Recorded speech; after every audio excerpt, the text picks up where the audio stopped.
आदि न अंत है, वह तो अनादि है और वो भी मेरा अधीन है। इस भौतिक जगत के कार्य कारण से परे है। वह इस भौतिक जगत की चीज नहीं है, वो मेरी चीज है आत्मा, वह मेरा ही अंश है आत्मा। बाकी सब शरीर मन ये सब भौतिक जगत की वस्तुएं हैं, इसलिए उसका कोई आदि न अंत कुछ नहीं है, सनातन है वह मेरी तरह, क्योंकि वह मेरा अंश है आत्मा। 14वां श्लोक। सर्वतः पाणिपादम तत्त सर्वदौ शिरो मुखम सर्वदा श्रुति मिलनों की सर्वमत्यम तिष्ठति। उनके हाथ पांव आंखें सिर तथा मुंह तथा उनके कान सर्वत्र हैं। इस प्रकार परमात्मा सभी वस्तुओं में व्याप्त होकर अवस्थित है। यत पिंडे तत् ब्रह्मांड, हर कण में परमात्मा मौजूद है। उसके हाथ पांव आंखें सिर तथा मुंह उसके कान सर्वत्र हैं।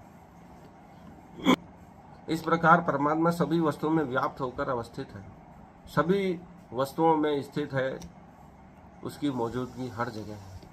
निर्वात में भी वही है, अंतरिक्ष में भी वही है, आकाश में वही है, आप में वही है, मुझ में वही है, वस्तुओं में भी वही है। 15वां श्लोक। सर्व इंद्रियो गुणाभासम सर्वेन्द्रिय वर्जितम असक्तम सर्वभंजेश निर्गुणम गुण भोक्तृम च। परमात्मा समस्त इंद्रियों के मूल स्रोत हैं, फिर भी वे इंद्रियों से रहित है। वे समस्त जीवों के पालन करता होकर भी अनासक्त हैं। वे प्रकृति के गुणों से परे हैं, फिर भी वे भौतिक प्रकृति के समस्त गुणों के स्वामी हैं। बहुत सही बात कही है। जो जिससे उत्पन्न हो रहा है वह उससे मोह नहीं करेगा। परमात्मा से इंद्रियां उत्पन्न हुई है, लेकिन वे इंद्रियों से रहित है। उनको उनसे कोई लगाव नहीं है, क्योंकि उनको मालूम है मैं तो इनका मालिक हूँ, ये मुझसे ही उत्पन्न हुई है, इसलिए वह उनके अधीन नहीं है।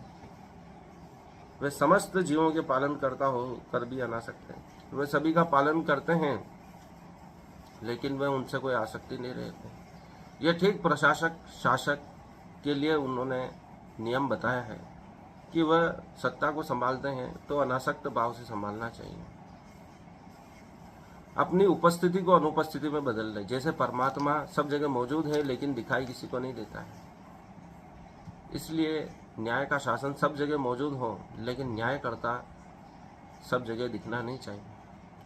उसकी अनुपस्थिति ही उपस्थिति बन जानी चाहिए। यह प्रकृति के गुणों से परे हैं, फिर भी वह भौतिक प्रकृति के समस्त गुणों के स्वामी है। प्रकृति के गुणों से परे होकर भी वह उसके स्वामी है, क्योंकि उनके नियम सब जगह काम कर रहे हैं।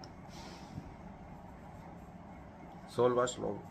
प्रतिनश्य भूतानामंजरम चरमे उच्च सूक्ष्म मध्यम दूरस्थ शांति के च तत् परम